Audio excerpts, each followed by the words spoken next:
Les amis, pour valider ce genre de phase de testing, quel est le budget idéal que vous avez besoin? J'avais déjà fait un TikTok, mais du coup là c'est le tips Facebook numéro 3 les gars, et je vais vous parler du budget idéal pour valider votre phase de testing.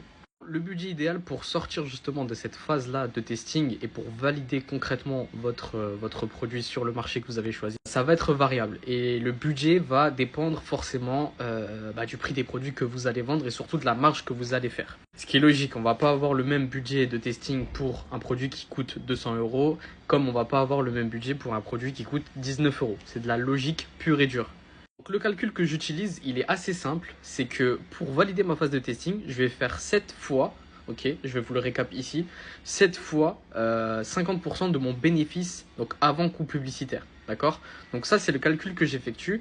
Et en fonction de votre produit, bah voilà, si vous faites, je sais pas, par exemple 20 euros de bénéfice, ok, bah vous allez prendre 50% des 20 euros, donc ça va vous faire 10 euros x 7. Et là, ça va vous donner votre budget daily, le budget par jour que vous allez tester sur minimum 3 journées pour pouvoir valider ou non votre phase de testing. Le TikTok, là, je peux pas le faire durer 10 ans, mais c'est basé sur un principe simple qui est du coup la récupération de data et le nombre de commandes que l'algorithme a besoin pour commencer à s'optimiser sur Meta. Donc là, je parle bien de Meta Ads, ok les amis.